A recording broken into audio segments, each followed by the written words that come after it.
Out of My Mind by Sharon Draper, with permission from Simon & Schuster.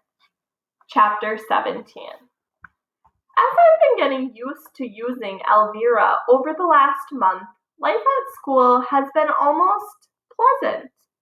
Almost. I can ask Connor about a TV show that came on the night before, or tell Jessica that I like her new shoes. It's been snowing. Just flurries almost every day. Late one January afternoon, I typed, "I hope we have a snow day. No school." Everybody agreed. For once, I got to speak for the class. I can answer questions in class lots better with Elvira to help me. For the first time, instead of pretend grades that teachers would give me because they weren't quite sure if I knew the answer or not, I get real grades recorded in the teacher's grade books that are based on actual answers I've given, printed out and everything. But at recess, I still sit alone. It's been too cold to go outside, so we sit in the far corner of the overheated cafeteria until it's time to go back to class. None of the girls gossip with me about some silly thing a boy has said. Nobody promises to call me after school. Nobody asks me to come to a birthday party or a sleepover. Not even Rose. Sure, she'll stop and chat for a minute or two, but as soon as Janice or Paula calls her to come and look at a picture on a cell phone, Rose will say, "I'll be right back," then skip away as if she's glad she has a reason to cut out on me. I just smile, hope I wasn't drooling, and pretend I didn't notice.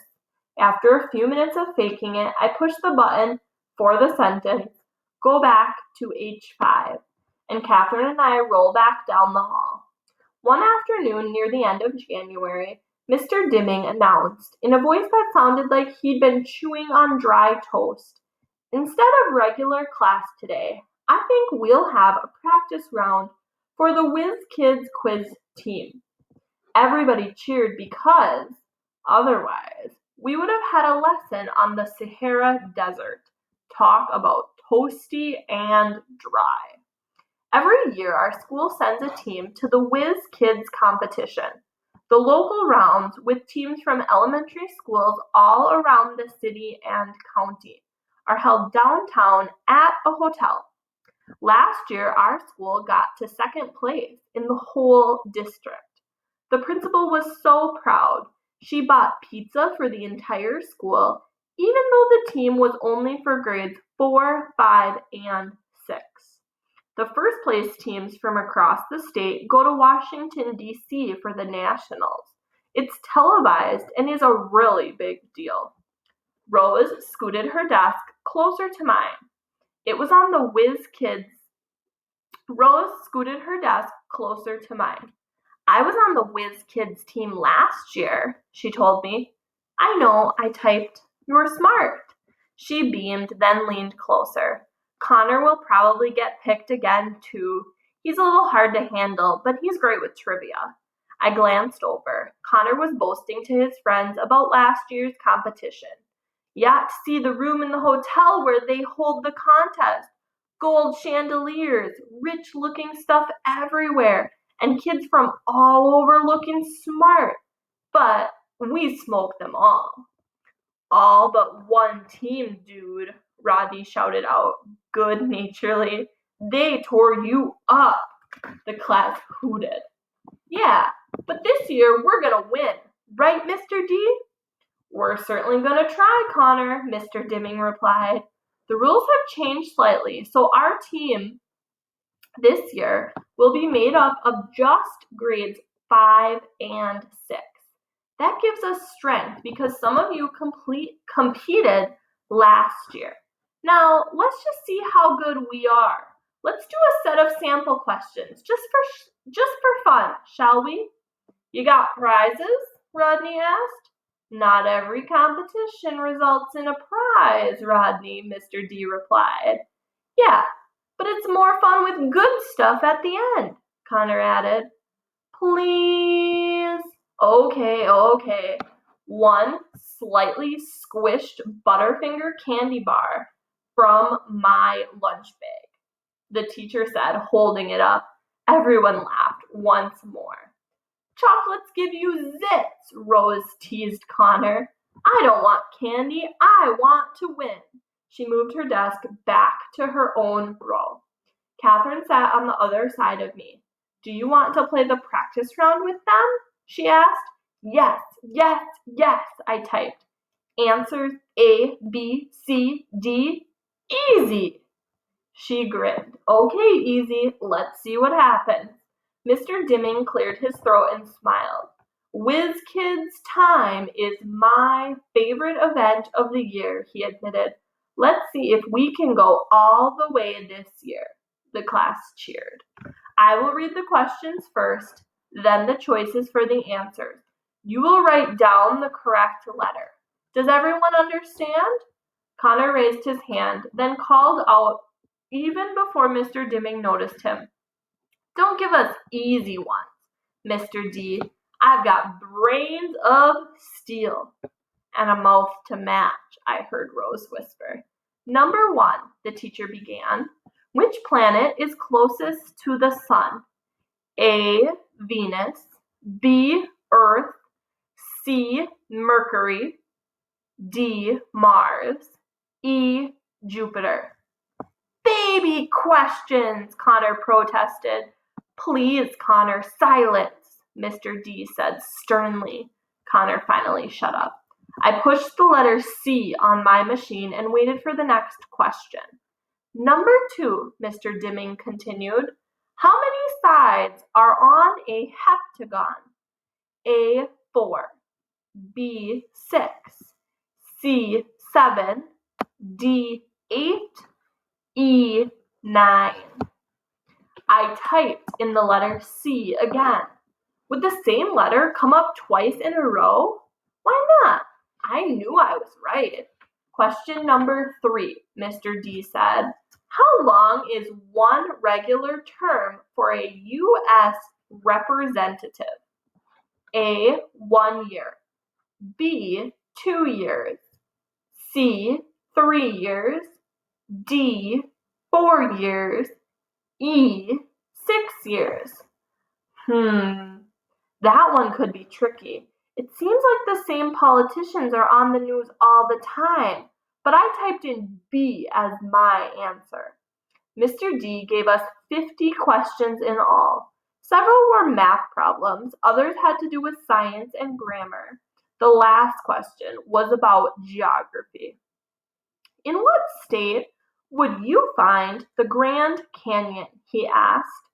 A, California, B, Arizona, C, South Dakota, D, New Mexico, E, Utah. I've never been there, but I've seen specials on the Travel Channel, and I'm almost positive it's in Arizona. I typed in the letter B, pushed the print button, and Catherine took my paper to the teacher's desk. Melody participated? Mr. Dimming asked as he took the printout. He glanced from me to the paper in his hand. How nice! I didn't like the sound of his voice. He scored the papers while we watched a movie about the pyramids in Egypt. I couldn't help stealing glances at him. Finally, Mr. Dimming looked over his wire-rimmed glasses. I've tallied the results. These are not official tryouts, but the students with very high scores today are Paula, Claire, Rose, and Connor. Connor jumped from his desk and cheered. I knew it! I'm the man! I'm hot! Let me hold that piece of candy. He started up the aisle toward the desk where the Butterfinger lay. Sit down, Connor, the teacher said with exasperation. You did well, but you don't get the candy. Who beat me? Connor seemed amazed. Rose? That's okay. I'll triumph in the real tryouts. I looked over at Rose. She smiled at me, a look of anticipation on her face. Mr. Dimming was silent for a moment. He scratched his head. Finally, he cleared his throat and said, "The winner of today's competition and the winner of the Butterfinger candy bar with a perfect score is..." He paused again, gave his head a shake, and started again. "The only person in the class who got every single question correct is Melody Brooks." Dead silence. No cheers. Just looks of disbelief. "No fair!" Molly blurted out angrily. "Melody's got a helper who whispers the answers to her."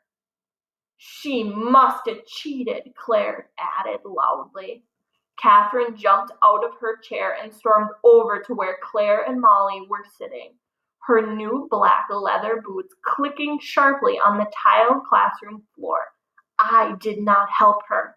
Did it ever occur to you that she might have some smarts of her own?" "She can't even sit up by herself," Claire replied, her voice petulant.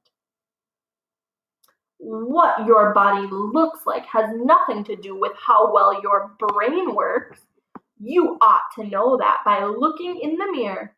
"Ooh, she got you," Connor said. That got a couple of laughs, but most of the kids were looking around uneasily. No one looked at me. Claire said nothing in reply, and I guess Molly decided to shut up as well. Catherine returned to where I sat, but the whole thing made me want to crawl under a table and disappear. Mr. Dimming raised his hand for the class to be silent. "Melody, please come up and get your candy bar," he said. "I'm very proud of you and your efforts today, and your classmates are as well. Let's all give Melody a round of applause." Everybody, except maybe Molly and Claire, clapped as I rolled slowly to the front of the room. The sound of my chair's motor whirred softly. They couldn't hear the sound of my thumping heart.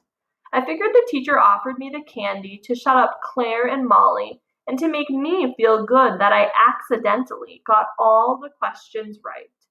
But it was no accident. I knew them all. Every single one. Mr. Dimming placed the candy bar on my tray. Good. At least I wouldn't have to worry about dropping it in front of everybody. I rolled back to my place with my head down. "I'm so proud of you, and you should be too," Catherine whispered, holding her hand up for me to slap. But I didn't move. "Not," I typed. "Why not? You beat them all." It took me a very long time, but I typed. "They think my brain is messed up like the rest of me." I felt like crying. "Then you'll just have to study and show them they're wrong," Catherine said, a hint of defiance edging her voice. "Why?" I asked. "So you can be on the quiz team," she told me. "Never happen," I tapped.